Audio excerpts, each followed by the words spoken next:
오늘 저는 여러분과 함께 남북조 열왕시대라는 제목으로 말씀을 나누고자 합니다. 사람들이 독약을 먹으면 죽는다고 하는 사실을 모르는 사람 없습니다. 근데 독약보다 더 독한 것이 바로 죄악입니다. 우리나라 유명한 말 가운데 이런 말이 있습니다. 이 세상에서 가장 불행한 사람은 바로 죄를 짓고 깨닫지 못하는 사람이고, 그보다 더 불행한 사람은 알고도 죄를 짓는 사람이라고 합니다. 여러분, 알고도 죄를 짓는 사람은 반드시 하나님의 심판을 받게 되는 것입니다. 여러분, 죄악이라고 하는 것이 굉장히 매력이 있습니다. 죄악 굉장히 달콤합니다. 그러나 결과는 쓰디쓴 두 날을 금같이 인류를 파멸로 이끌어가고 마는 것입니다. 예레미야 19장 9절에 보니까 만물보다 거짓되고 부패한 인생의 마음을 누가 알려하냐. 여호와는 심장을 살피시고 폐부를 시험하시고 행위대로 심판하신다고 말씀을 하고 있습니다. 오늘날 얼마나 많은 사람들이 죄악을 마치 물 마시듯 하고 살아갑니다만, 그러나 그것이 얼마나 비참한 결과를 가져온다는 사실을 깨닫지 못하고 살아가고 있는 것입니다. 오늘 북이스라엘과 남유다의 그 왕들의 죄악, 그래서 제사장이나 선지자나 백성들이 한결같이 다 하나님을 버리고 우상을 숭배하고 불법으로 재판하고 이렇게 함으로 말미암아서 그 왕들의 그 악한 정치, 또 지도자들, 정치인들, 언론인들, 그리고 많은 하나님의 종들, 그리고 국민들이 한결같이 죄를 져서 어떻게 하나님이 심판하신가 하는 사실을 좀 알아보고자 합니다. 첫째로 북이스라엘의 왕들에 대한 죄악, 그들의 정치인들의 죄악에 대해서 살펴보겠습니다. 한 나라의 흥망성쇠는 바로 그 나라의 통치자, 왕이나 지도자에게 이 땅에도 과언이 아닐 것입니다. 그냥 오늘 북이스라엘의 왕들 중에 몇 사람을 좀 소개를 해보겠습니다. 북이스라엘의 왕들은 장마치 19명의 왕이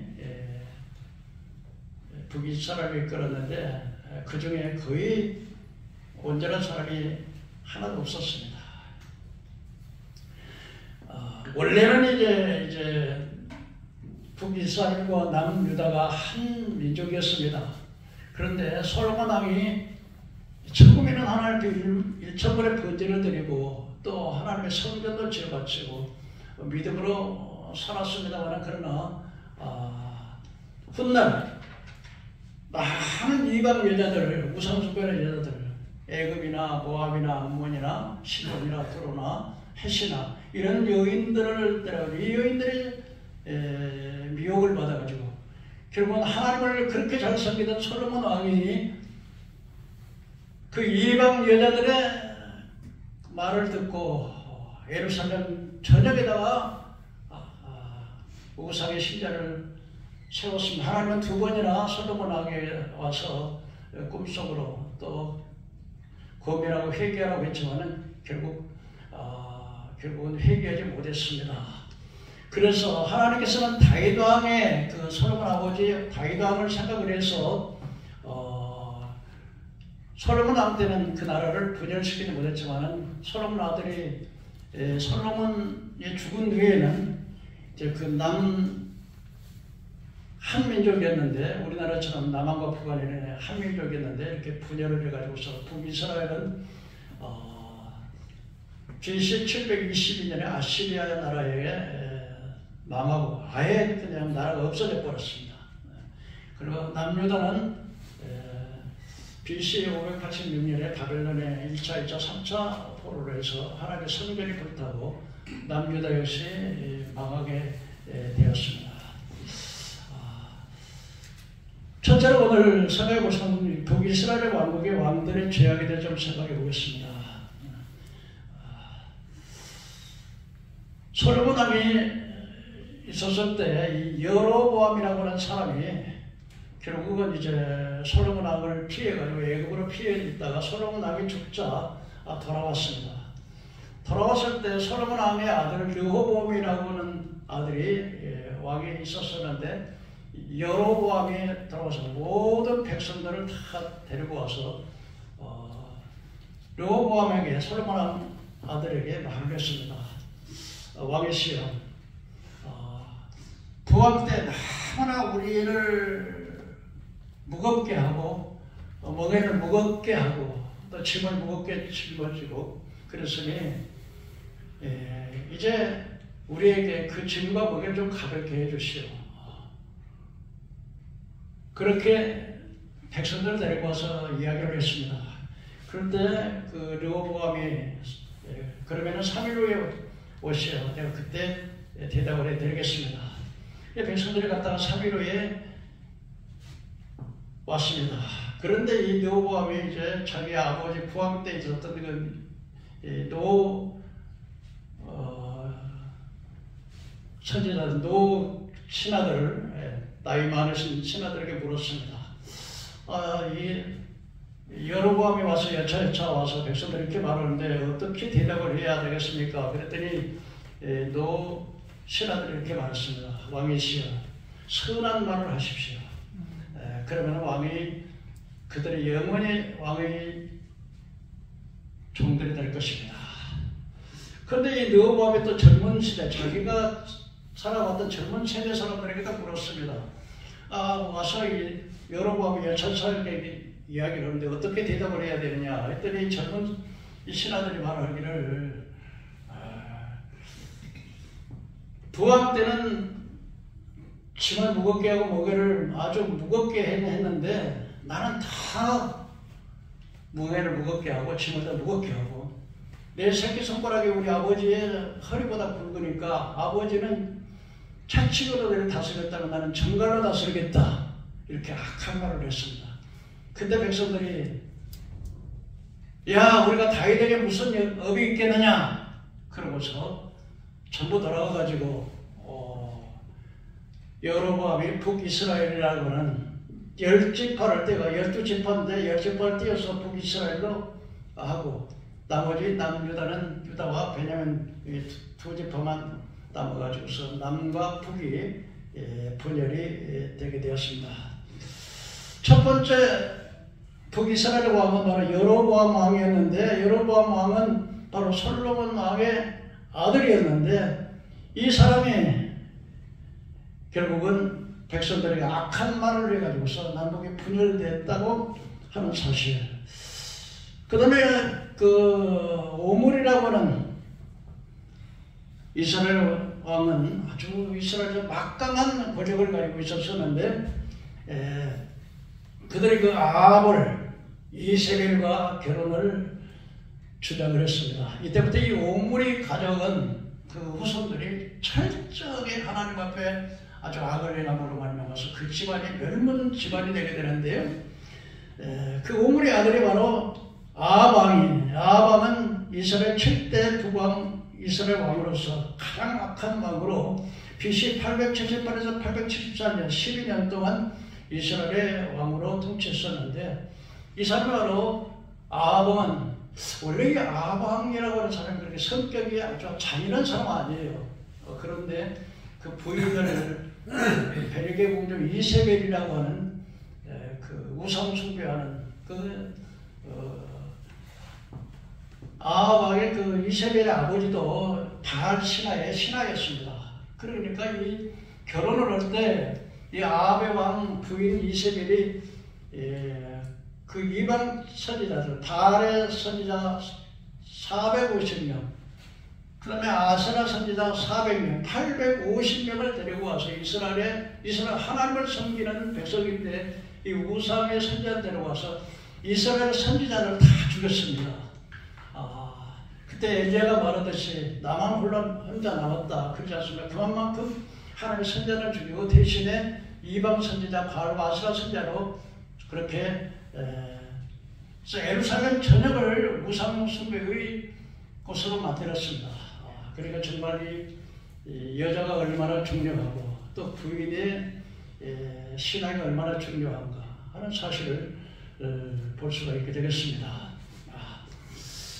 자꾸 하나님께서 이렇게 말씀을 안 듣고 우상을 숭배하니까 하나님께서 3년 6개월 동안 이 하늘을 닫아보니까 비가 오잖아요. 이러면 비가 오면 어떻게 돼요? 뭐 1년, 2년만 비가 오는 건 아니가는데 3년 6개월 동안 비가 오니까 산천초목이 나타버리고 곡식이 하나도 안 되고 먹을 게 하나도 없으니까 그때 당시 엘리야라고 하는 선자가 있었었는데 엘리야가 저놈 때문에 비가 안 온다 그래가지고 엘리야를 잡아라. 네. 그때 그 엘리야가 백성들에 나가서 여러분 어느 때까지 바알과 하나님 사이에서 머뭇거리겠느냐. 바알이 하나님은 바알을 섬기고 여호와 하나님은 하나님을 섬기라는데 한 마디도 대답을 하지 않습니다. 그럴 때 그러면 이렇게 하자. 너희들이 선지자가 바알과 아세라에서 850명인데 우리는 나 혼자다. 그런데 하나님 앞에 제단을 쌓고 거기다가 제물을 갖다 놓고 갔다가 하늘에서 불이 내려서 기도해서 불이 내려가지고 응답하는 신이 진짜인 걸 알라. 그게 좋다. 그래가지고서 이제 갈멜산에 정말 모였습니다. 근데 너희들이 숫자가 많으니까 바알 선지자들이 바알 선지자가 제단을 쌓고 양과 제물을 갖다 놓고 이제는 거기다가 기도하는데 바알 850명이 소리지르니까 산천이 떠나간다. 금방 막 응답이 쏟아질 것 같아요. 그런데 아침부터 저녁까지 바알을 외쳐봤지만 소식이 없어요. 저녁까지. 그러니까 이 사람들이 저녁 때 그냥 자기 신에게 기도하다 응답이 없으니까는 저녁 때까지 놀고 있습니다. 그때 엘리야가 이렇게 말했습니다. 너희 신이 아마도 지금 외출에 갔는지 아니면 죽으신지 모르니까 너희 신이 지금 응답이 없는 거 보니까 지금 죽으신 것 같으니까 그러니까 사람들이 막 그때도 정신을 차리고 막 하고 자기 칼로 자기 몸을 찢어 막 피를 흘리면서 바알 응답하소서 불을 내리소서 하는데 응답이 있어요 없어요? 응답이 없어요. 그래서 엘리야가 제단을 쌓고 12지파를 상징하는 12돌을 놓고 제물을 놓고 그 다음에 4통 큰 4통에 물을 채워서 3번씩 붓고 또랑을 깊이 파고 거기다가 물을 다 붓고 그러고 난 다음에 간단하게 하나님 여호와 하나님께서 참 하나님이신 것과 내가 하나님의 종인 것을 알게 하옵소서. 하늘에서 불을 내려서 응답하옵소서. 그렇게 간단하게 기도하자 하늘에서 불이 확 내려서 재물을 싹 태워서 뿜어야 또랑에는 물까지 싹 완전히 살라버린 것을 보고 그때 이스라엘 백성들이 여호와 하나님이 진짜요 여호와 하나님이 참 하나님입니다. 여호와 하나님이 참 하나님이라고 그들은 하나님의 역사를 보게 된 걸 믿으시기 바랍니다. 우리가 믿는 하나님은 시시한 신이 아니에요. 하늘에서 불을 내리고 기도에 응답할 수 있는 하나님이라는 사실 믿으시기 바랍니다. 그런데 이 왕 때는 그래서 3년 6개월 왜 우상 숭배하고 하나님 앞에 불순종하고 악하니까 이렇게 하늘 문을 닫아가지고서 그런데 이 왕은 그렇게 우상을 숭배했을 뿐만 아니라 또 왕은 아주 이 나봇이라고 하는 사람이 이제 포도원이 있는데 가가지고 나봇에게 가서 이 나봇에게 이 포도원을 팔든지 내가 팔면은 내가 더 좋은 포도원을 줄 테니까 포도를 팔든지 팔으라 그랬더니 이 나봇이라고 하는 사람이 그 왕이 말을 하는데도 그거 안 됩니다. 우리 조상 때부터 이렇게 유전으로 이렇게 천당으로 내려온 것이니 그거는 팔 수도 없고 바꿀 수도 없습니다.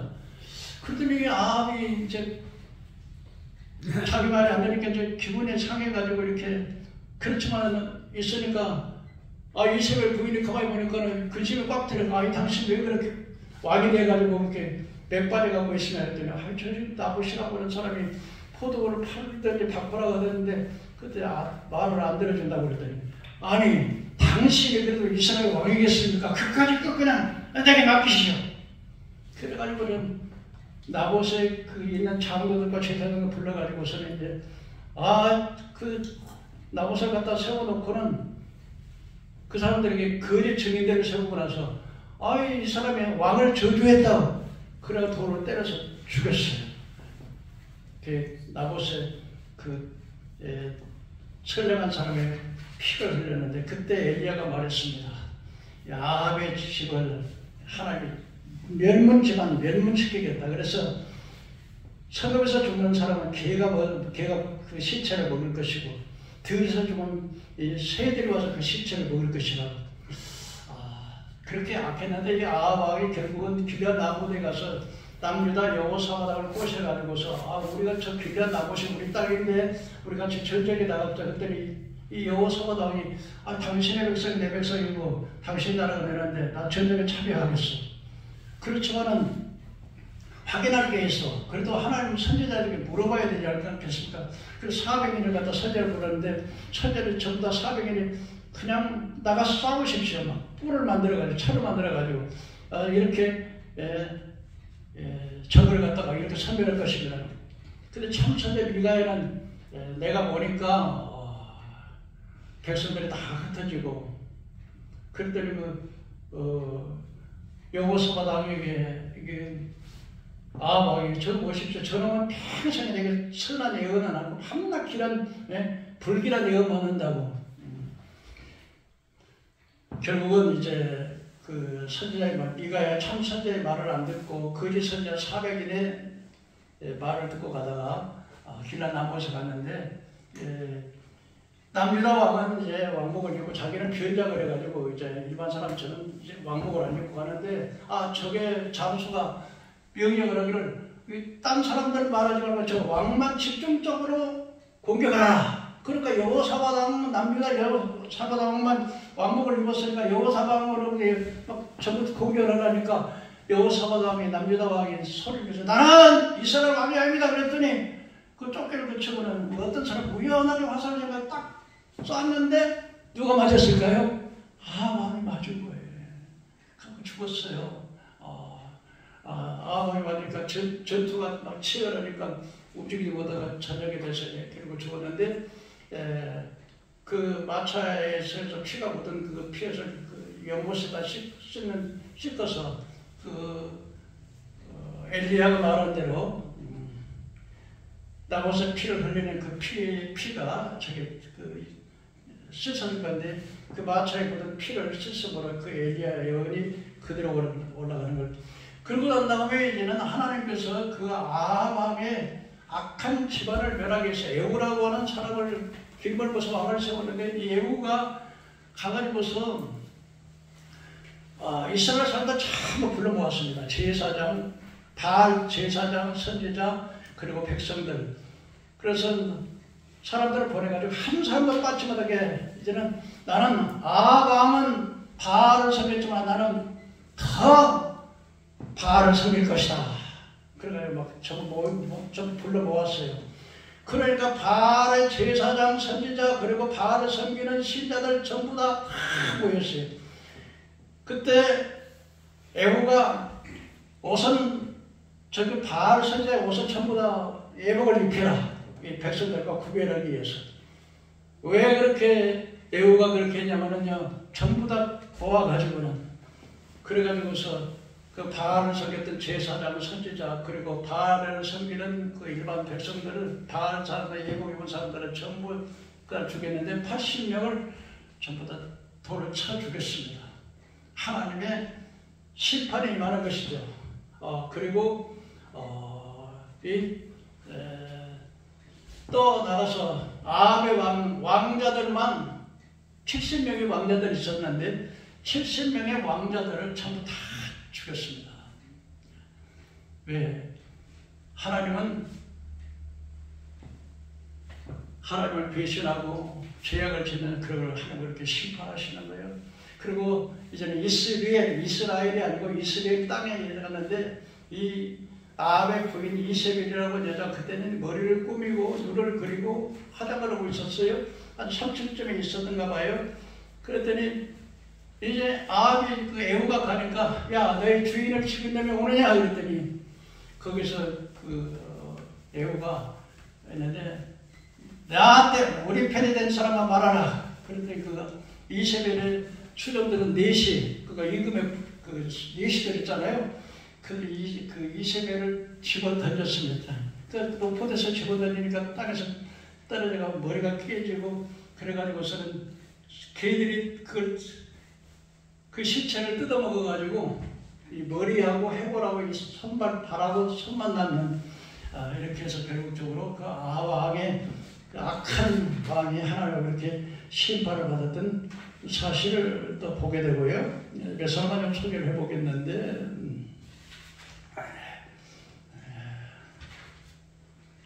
이 요람이라고 하는 왕은 바로 요람이라는 왕이 이제 이스라엘 북이스라엘 9대 왕인데 이 요람 왕 때에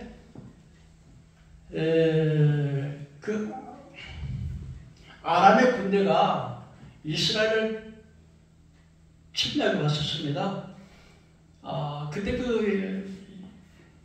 그때에 그 이스라엘은 엘리사라고 하는 그 선지자가 있었었는데 아람 왕이 침략해 왔을 때 엘리사가 기도하지요. 그리고 그 상황에 보니까 왕실이 큰일 났습니다. 우리 도단성에 완전히 포위 다 됐습니다. 그때 그 엘리사가 기도했습니다. 이 청년을 눈을 열어서 보게 하옵소서 했더니 눈을 보니까 이게 청년이 하늘에 불말과 불명가가 가득하게만, 그러니까 저들이 함께하는 자들보다 우리 함께하는 자들이 많다 그래가지고서 이제는 보니까 그래서 이제 도단성에 엘리사를 잡기 위해서 이제 군인들이 왔어요. 그런데 엘리사가 하나님 저들의 눈을 어둡게 하옵소서 그러니까 엘리사를 잡으러 왔던 군인들이 꼼짝 못하고 이렇게 야, 너희 찾는 사람들은 내가 알아보겠다 따라오라 그랬더니 눈이 뭐 안 보이니까 잡으러 왔다가 사마리아에 와가지고서 눈을 뜨게 또 기도하는 눈이 열렸어요. 그때 그 요람 왕이 이들을 칼로 치겠습니까? 그랬더니 아니야, 이들을 차라리 그냥 떡과 고기를 쫙 대접해서 보내라고. 이런 사건이 있었고 또 나만 장군이 와가지고서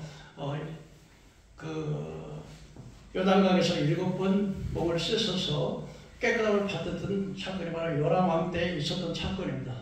그런데 이 요람이라고도 하는 요람 왕 때 이분이 12년을 북이스라엘을 통치했는데 이때 어떤 일이 있었냐면요. 사마리아에 큰 기근이 된 거예요. 뭐가 들었다고요? 기근이 뭐예요?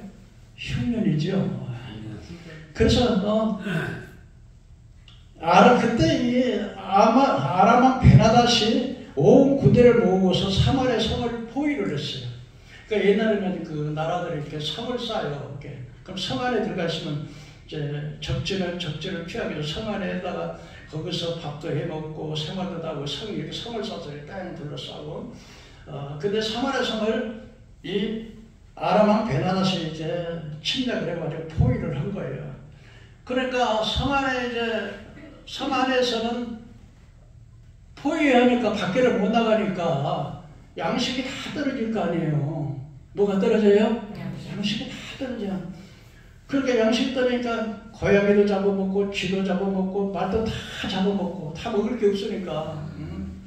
그래서 심지어는 비둘기 똥을 그래서 보니까 성경에 크게 줄여 나귀 머리 하나에 은 80세겔, 비둘기 똥 사고 일갑에 은 5세겔 이렇게 먹을 게 없어가지고. 근데 이스라엘 왕이 이제 그 사마리아 성에서 이렇게 걸어가니까 왕이시여 우리를 도우소서 하고 한 여자가 이렇게 이야기를 했어요. 그때 그 요람 왕이 아니 하나님께서 너를 돕지 않는데 내가 포도주로 너를 돕겠냐 아니면 곡식으로 돕겠느냐. 근데 무슨 일이냐. 그랬더니 여자가 하는 말이 왕이시여 어제는 우리 아들을 잡아먹었는데 저 여자가 그래서 오늘은 내 아들을 잡아먹고 내일은 자기 아들을 잡아먹자고 약속을 했는데 아니 어제는 내 아들을 잡아먹고 내일은 같이 저 사람 여자의 아들을 잡아먹어야 되는데 아들을 숨겨버렸다는 거야. 여러분 사람을 잡아먹으니까 먹다 먹을 게 없으니까 뭐까지 잡아먹어요? 나는 자식까지 잡아먹는 거야. 그 왕이 그 말을 듣고 막 옷을 찢었어요. 기가 막혀가지고. 그런데 엘리사가 말했습니다. 내일 이맘때는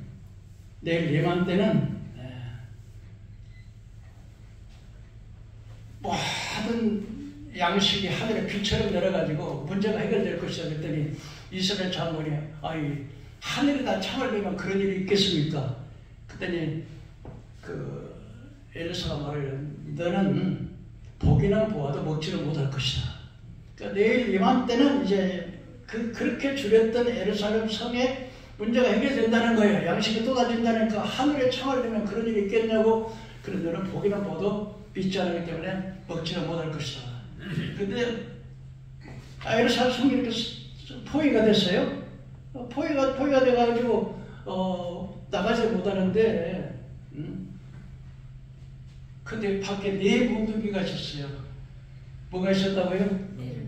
나병 환자들은 성 안에도 못 들어가요. 성 안에 못 들어가 밖에다가 이렇게 그들이 하다가 나병 환자들이 이렇게 왔어요. 우리가 성 안에 들어가도 성에 먹을 게 없으니까 줄이고 그렇다고 여기서도 그냥 가서 이렇게 밖에서 굶어 죽을 수도 없고 그러니까 차라리 아람에 가서 그들에게 우리를 죽이면 죽을 것이고 살리면 살 것이고 그들에게 가보자.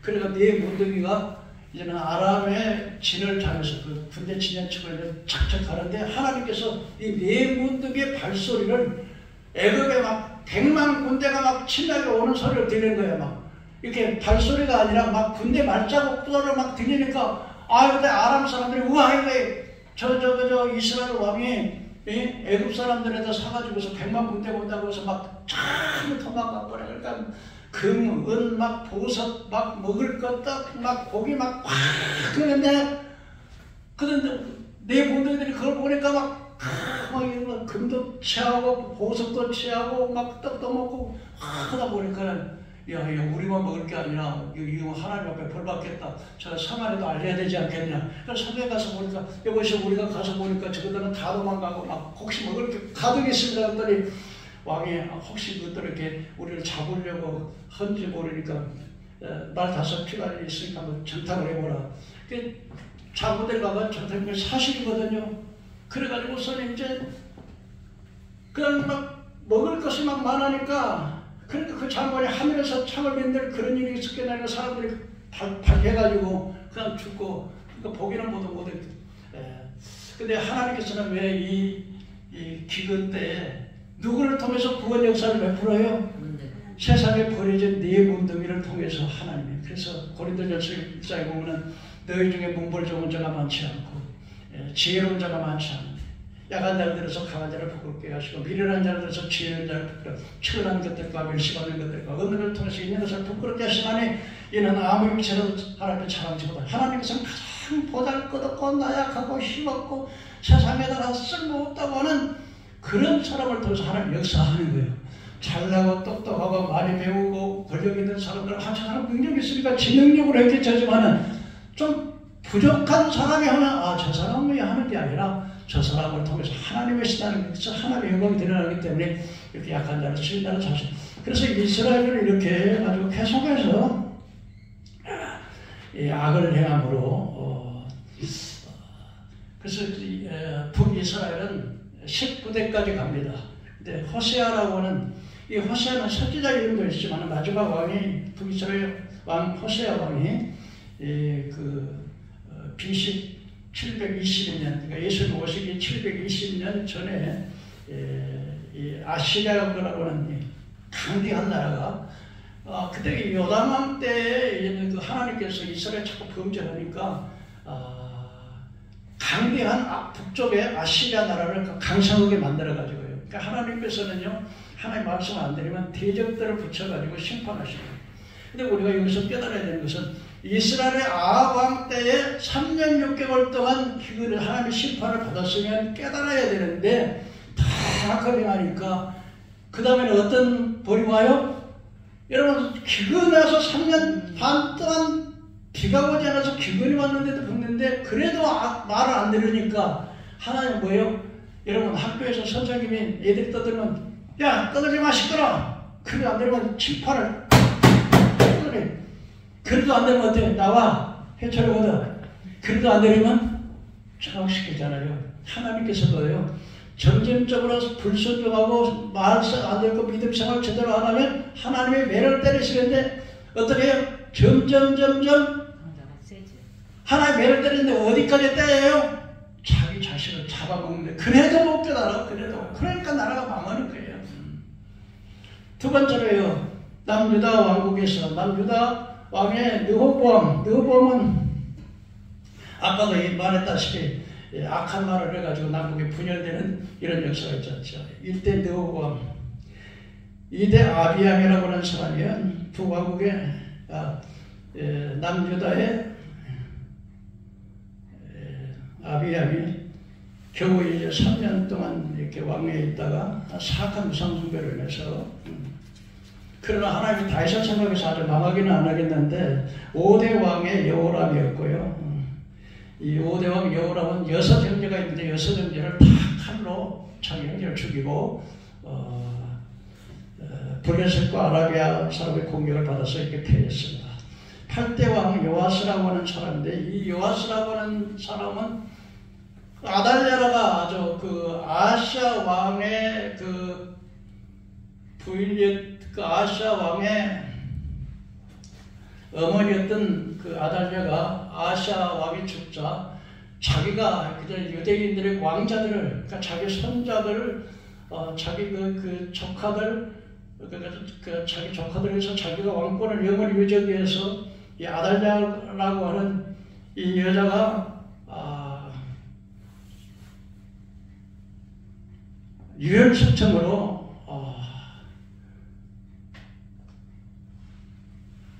유대집의 왕국의 씨를 아주 멸종시키는, 심지어는 자기의 아들, 자기의 아들의 죽자, 자기의 아들의 손자, 그리고 사촌 손자들 전부 죽였습니다. 그때 유일하게 살아남은 왕이 바로 요아스라고 하는 사람인데, 이 요아스는 바로 그 아시아의 자기 어머니의 아들의 누이 동생이었는데, 이 누이 동생 여호야다라고 제사장의 부인이 되기도 했는데, 이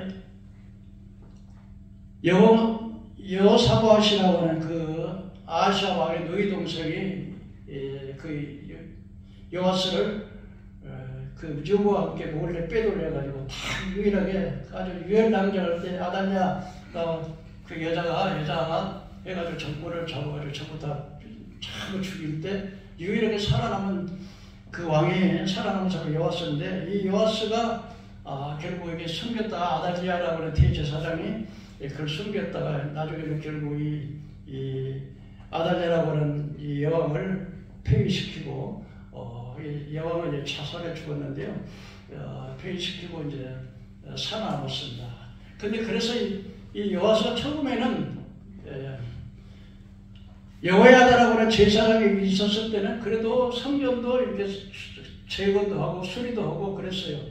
그런데 제사장 여호야다가 죽은 후에부터는 그냥 여호와를 버리고 아세라 목상과 우상을 숨기게 되고, 그런데 제사장 여호야다가 죽은 후에 이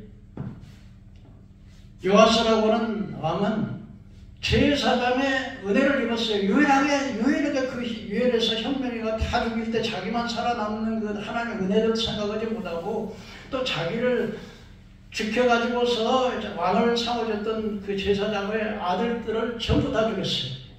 그러니까 은혜를 원수로 갚는 아주 참 폐역한 이런 것들을 이렇게 볼 수가 있습니다. 모라스라고 하는 사람은 그 히스기야 그 아들인데 이 애는 얼마나 큰지 블레셋 몰록 위에다가 자기 아들을 불태워서 제사를 드리는 이렇게 북이스라엘 왕들은 이렇게 악하게 행했던 것을 볼 수 있습니다. 세 번째로 이스라엘 선지자 남유다에 대한 애언에 대해서 좀 이야기를 이사야 1장에서 지금으로부터 2700년 전에 이사야가 남유다에 대한 애언입니다. 그런데 남유다가 이사야가 어떤 계시, 어떤 환상을 보냐면은 남유다가 앞으로 150년이 지나면 멸망을 당한다. 그런 그 예언을 합니다. 여러분, 남유다가 어떤 나라입니까? 바로 하나님을 선택받은 백성, 그리고 에르사렘에 성전이 있는 백성, 그리고 율법을 받은 백성, 하나님의 기적과 사랑을 가장 많이 받았던 백성. 그런데도 불구하고 회개하지 않으면 150년 후에는 이 나라가 망할 것이다, 심판을 받을 것이다 하고 예언을 합니다. 그래서 오늘 이사야 1장에서는 유다가 망하기 전에 어떤 상태로 남유다가 있었는가 하는 사실을 기록을 하고 있는데요. 하나님께서는 남유다에 대해서 이사야 선지자를 통해서, 물론 이사야 선지자도 또 에레미야 선지자도 에스겔 선지자도 많은 남유다에서 예언을 했는데요. 그런데 이사야 선지자를 통해서 주시는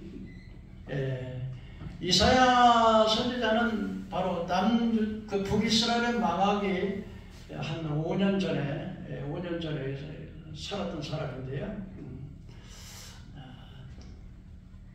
근데 북이스라엘이 이제 아시리아에게 망하고 난 다음에 그 남유다에 히스기야라고 하는 그 어진 왕이었습니다. 어진 왕이었는데 그 히스기야 왕은 바로 남유다가 망하기 전에 한 5년 전에 살았습니다.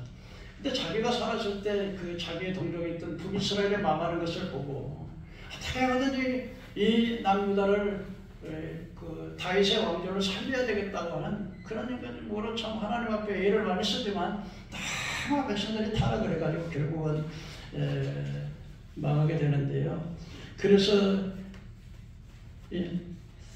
하나님께서는 이 이사야를 통해서 너희들이 계속 범죄하면 150년 후에는 이 나라가 망하게 되는데, 그러나 망한다고는 메시지만 주는 것이 아니라 너희가 돌이켜서 회개하면 살기는 너희 살려주십니다.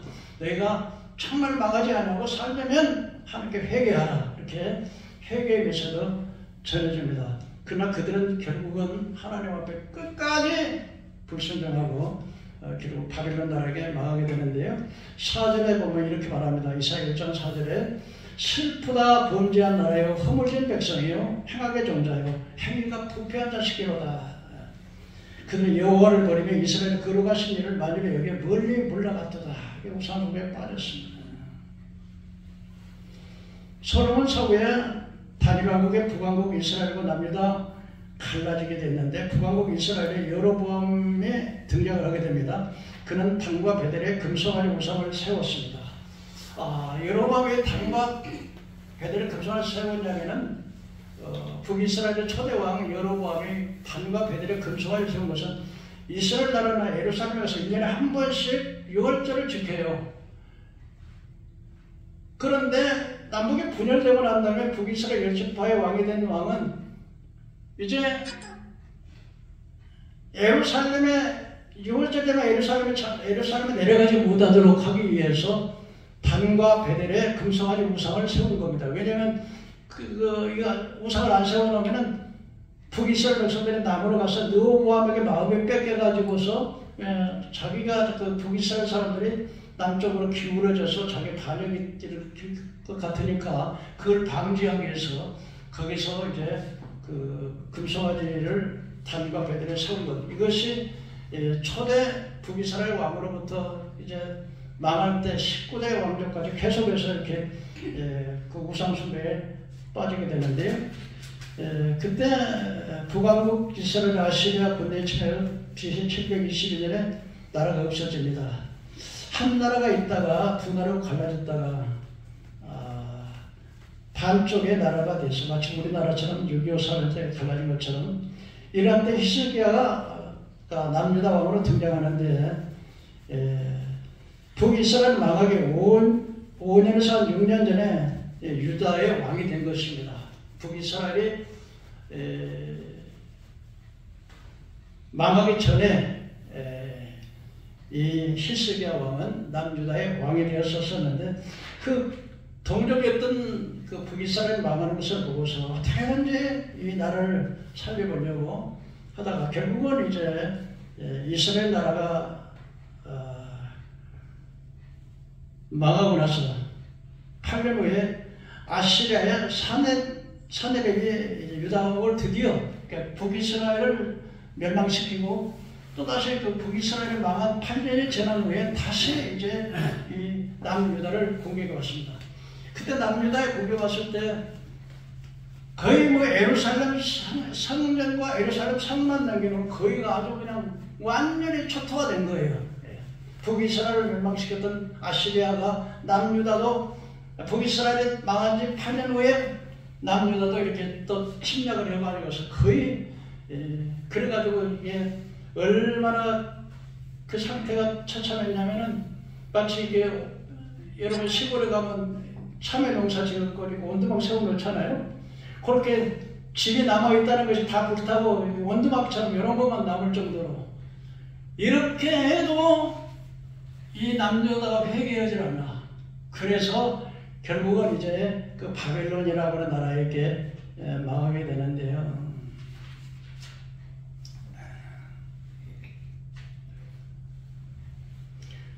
이사야 1장에서 지금으로부터 2700년 전 남한국 유대가에 있었던 일인데요. 우리가 성경을 읽을 때 우리가 신약만 읽으면 안 돼요. 왜냐하면 구약을 읽어서 구약의 왕들, 정치, 경제, 그 국민들 그래서 아니 북이스라엘이 망하는 것이 나하고 무슨 관계가 있냐? 남유다가 망하는 것이 나하고 무슨 관계가 있냐? 이렇게 보면 안 된다는 거죠. 하나님의 말씀을 들을 때는 이것이 나하고 이렇게 대치를 시켜가지고 생각을 해야 된다는 것입니다. 그래서 왕국의 이야기, 되게 구약 성경에는요 왕국의 이야기, 가정의 이야기, 왕들의 이야기, 정치적인 이야기, 그렇기 때문에 올바른 국가관을 유지하기 위해서는요 우리가 구약 성경을 좀 많이 읽어야 됩니다. 국가가 있어야 교회도 있고 가정도 있고 직장도 있고 학교도 있는 거잖아요. 국가가 망하면 뭐가 있겠습니까? 국민들의 국가관이 올바른 국가관을 가지고 있어야 됩니다. 무신론 국가관이나 공산주의 국가관을 가지고 있으면 다 망하게 되는 거예요. 그래서 이사야 1장에서부터 보여지는 상태 그대로. 그래서 이사야 1장 1절에 보면 유다왕 우시아와 요담과 아시아와 히스기야 시대에 아모스의 아들 이사야가 유다의 예루살렘 온 계시라. 이때부터 점점 남유다가 기울기를 시작을 했습니다. 우시아 왕은 52년 통치를 했는데요. 이 왕은 상당히 훌륭한 왕이었습니다. 경제를 그래서 이 사람은 군대를 양성하고 망대도 세우고 그리고 또 이렇게 저수지도 많이 파가지고 농사일도 이렇게 잘 되게 해서 유다 왕 중에 참 그 우시아 왕 또 우시아하고 아사 왕이라든지 히스기야 왕 몇몇 네 왕을 제해놓고 또 이 남유다도 거의 아합의 왕의 그 전철마다 북이스라엘의 그 우상숭배의 전철을 받아서 거의 이렇게 뽑혀가는데 이 우시아 왕은 상당히 경제적으로 농산물을 창리하고 저수지를 많이 만들어서 농사를 풍요롭게 하고 군대를 강하게 해서 망대를 세워서 그렇게 했는데 이 우시아 왕은 좀 교만했던가 봐요. 말년에 가가지고서는 이제 제사장만이 하나님에 나와서 분양을 드려야 되는데 지가 가가지고 가가지고 분양하다가 80명의 그 제사장들 가가지고 왕이시 그렇게 안 됩니다. 이거는 이게 제사장의 권한을 왕이 갖다 그렇게 제사장이 분양을 해야 되는데 왕이 이렇게 하면 안 됩니다고 말했는데 결국 하다가 문둥병에 대해서 나병에 걸려가지고서 그렇게 하다가 그렇게 죽었습니다. 훌륭한 왕이었지만 그 다음에 두 번째로 그 아들 요담이라고 하는 것이 22년 통치인데 이때 하나님께서는 남유다를 치기 위해서 북이스라엘을 강하게 일으키십니다. 하나님께서는요 하나님의 백성들이 말씀을 안 들으면 대적을 붙이는 거예요. 그래서 적을 강하게 만들어 버려요. 우리나라도 여러분 하나님 우리나라가 바로 깨닫지 못하고 계속 죄를 지으면 북한을 강하게 하고 중국을 강하게 만들어가지고요 압박을 당하게 만드는 거예요. 남유다가 자꾸 죄를 지니까 북이스라엘 아시리아라고 나라를 일으키고 또 바벨론이라고 하는 나라를 막 일으키잖아요. 왜요? 그걸 몽둥이를 때려서 철칙으로 하려고. 우리가 이런 걸 보면서 정신을 좀 차려야 되겠습니다. 그리고 아하스는 아시리아 속국에 대해서 성전을 폐쇄해버립니다. 이게 남유다 왕인데요. 그리고 히스기야 왕 때 왕은 이게 의진 왕이었지만은 이렇게 해서 점점 이사야 시대가 이사야는 이 네 왕의 시대에 50년 동안 선지자로서 남유다를 통해서 예언을 했던 왕인데요. 근데 이 유다의 왕국의 가장 큰 문제가 어디 있냐면 외부의 침략보다는 내부 세력의 백성의 문제라는 거죠. 왕과 제사장과 대언자 오늘 바로 이 제사장이라고 하는 권한은 어떤 것이냐면요. 이 제사장들은 왕은 결국 이 나라의 통치 지도자고 제사장들은 바로 재판관들입니다. 그래서 오늘날 말하면 검사, 판사, 경찰 그리고 재판장들 이런 역할을 하시는 분이 바로 제사장들이었습니다. 그래서 오늘 말하면 입법, 사법, 행정, 입법, 국회, 사법, 검사, 판사, 경찰, 공수처 그리고 그 다음에 이런 역할을 하는 게 제사장들입니다.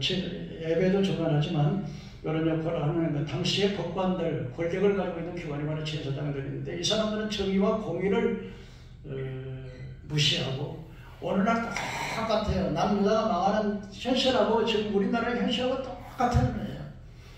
지금 우리나라에 특별히 막 검사, 판사, 법관들이 전부 불법을 행하고 이렇게 하는 똑같은 그런 일을 그 다음에 대언자는 선지자들인데 오늘은 선지자는 뭡니까? 목회자를 말하는 거죠. 당시에 이제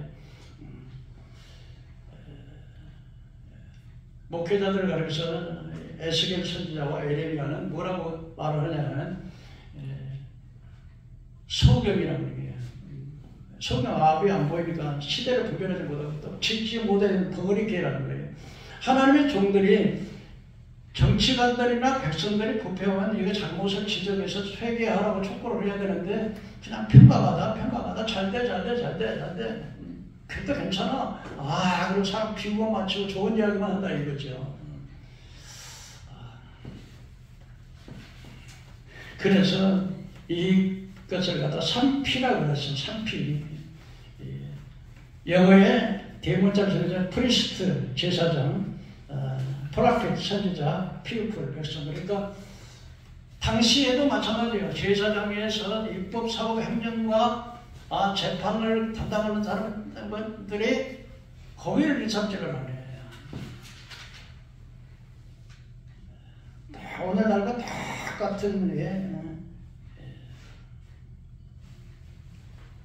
그래서 이사야는 일종에 대한 신실하던 성읍이 어찌 창기가 되었는고 신실하던 성읍이 어찌 창기가 되었는고 이 말은 그 말은 다윗 왕 때는요 이스라엘 나라가 다윗 왕 때는 하나님 그 나라가 강건했어요.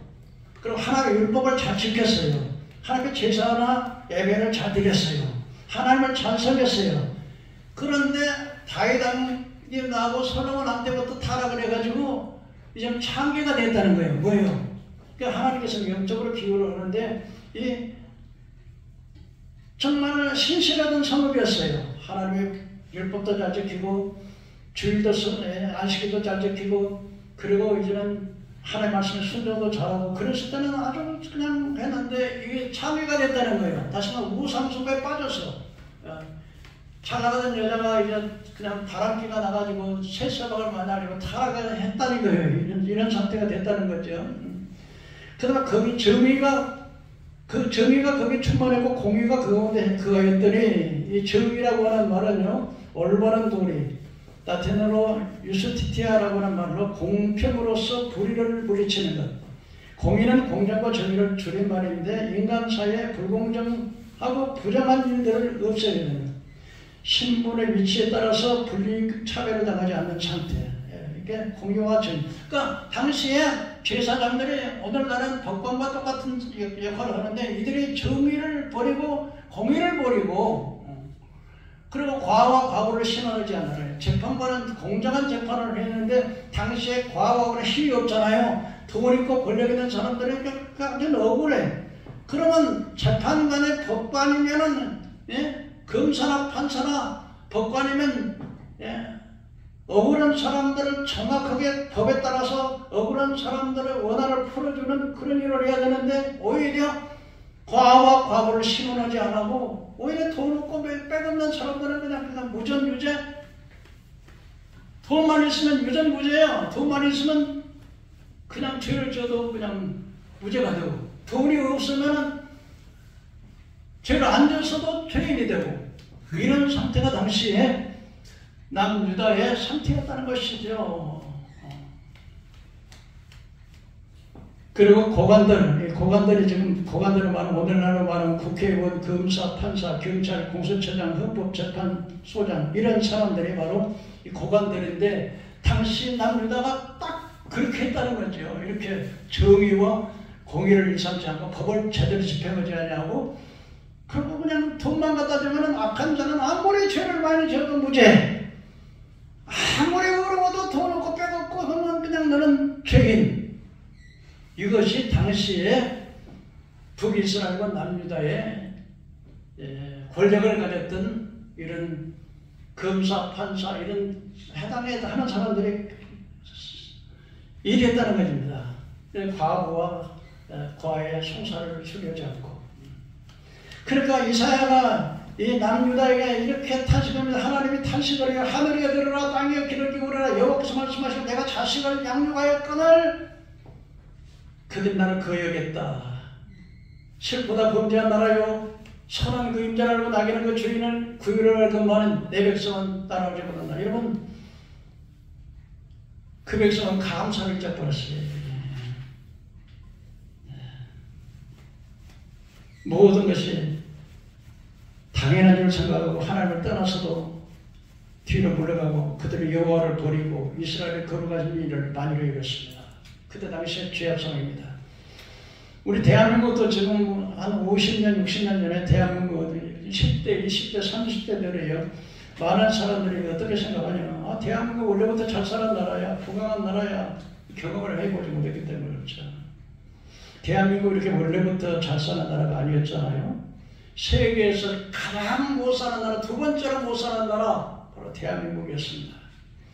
근데 이승만 대통령이 1945년 5월 30일 재헌국회에서 1950년 5월 30일까지 재헌국회했는데 이 재헌국회에서 자유민주주의 헌법을 만들고 시장경제, 한미우호조약, 기독교 이국론 이렇게 해서 우리나라가요 미군들이 와가지고서 70년 이상 이 나라를 지켜줬기 때문에 경제가 발전할 수 있었는데 시장경제 해가지고요 열심히 노력하고 잘 살고 그리고 박정희 대통령이 5.16 군사혁명이 일었어요.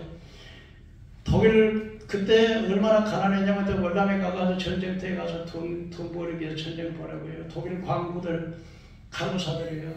광부들 가서 외국에서는 광부들이 그 1000m 이상을 파내려가니까 땅을 파내니까 땅에서 열이 올라 뜨거워가지고 외국 사람 다 도망가는데 우리나라 광부들은요 뜨거운 열이 가가지고 막 1000m 이상 파니까 밑에서 막 뜨거운 열이 오르니까 외국 사람 다 도망가는데 우리나라 광부들은 가고 간호사들 이렇게 파송해갖고 독일에 파송됐었는데요.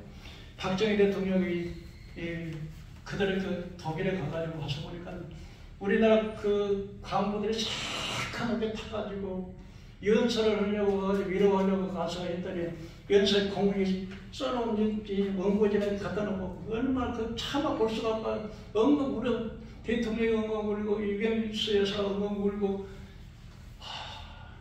그리고 간호사들은요 그 등짝 그 독일 사람들의 시체를 갖다가 닦고 간호사하면서 그 무거운 시체 뜨거운 시체를 처리하고 간호하면서 그렇게 돈을 벌어가지고 했대. 박정희 대통령이 단상에 올라가니까 광부들하고 간호사들이 아버지 유경수 어머니 붙잡고 막 우니까요 독일의 그 대통령과 독일의 그 총리들을 보고서 그러면서 그 광부들이 독일의 대통령 만세를 불렀는데 우리 대통령 좀 도와주세요. 우리나라가 얼마나 가난해가지고서는 이제 그 계속 박정희 대통령이 그것이 갈 때까지 울고 있으니까 독일의 대통령이 각하 그만 우세요.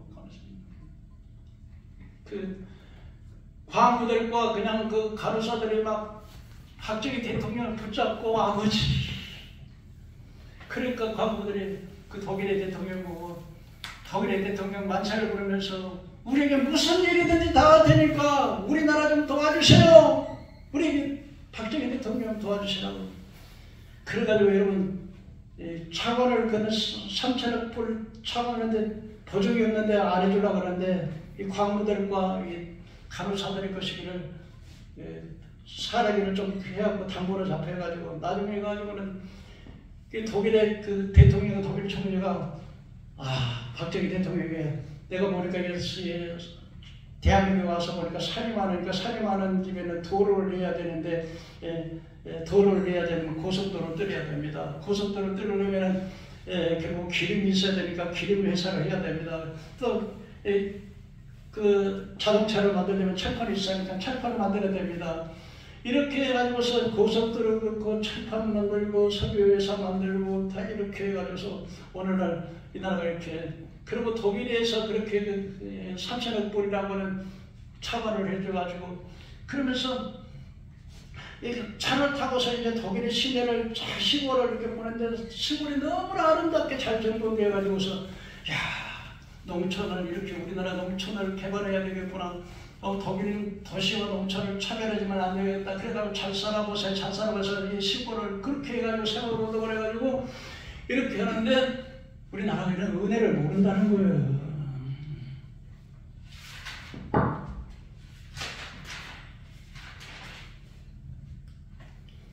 나는 오늘 이 유튜브를 듣는 우리 교인들을 위시해서 유튜브라든지 페이스북이라든지 많은 분들이 제 설교를 듣고 있습니다.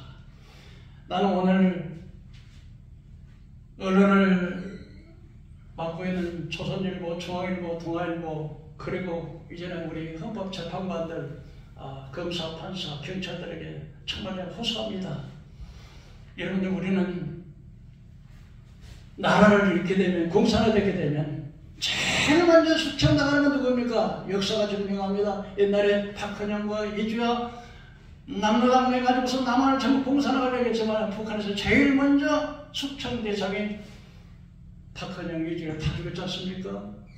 저 월남을 보십시오. 월남에 나가서 월남에 있을 때 전부 다 티우 대통령 있을 때 티우 대통령 비서가 전부 다 간첩이고 전부 다 호지맹만 하고 월맹만 하다가 월남이 망했을 때요. 참 월남에는 노예들이 없대잖아요. 전부 다 잡아가지고 이제는 사상교육 시킨다 그래가지고 강제노동 시켜가지고 병들이 약도 안 주고 간신히 먹을 것만 줘가지고 그래갖고는 2년 내지 5년이면 다 죽었어요. 그런 사람이 그렇게 죽은 사람이 그러니까 법적으로 총살시키면 안 되니까 그냥 그렇게 해서 약도 안 주고 홍나하고 막 사상교육 시킨다 해가지고 폭사해가지고 다 죽게 만들고 그래가지고 그 사람들이요, 얼마나 많은 사람들이 1960년에 75년의 역사를 보면요, 3,000명 이상이 사상교육으로 끌려가가지고요 다 죽고, 그 다음에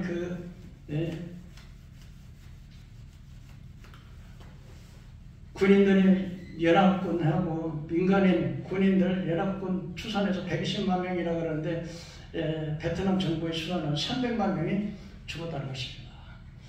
오늘날 우리가 이렇게 돌이키지 않으면 결국 남유다 북이스라엘과 남유다의 꼬리타고 마는 것입니다.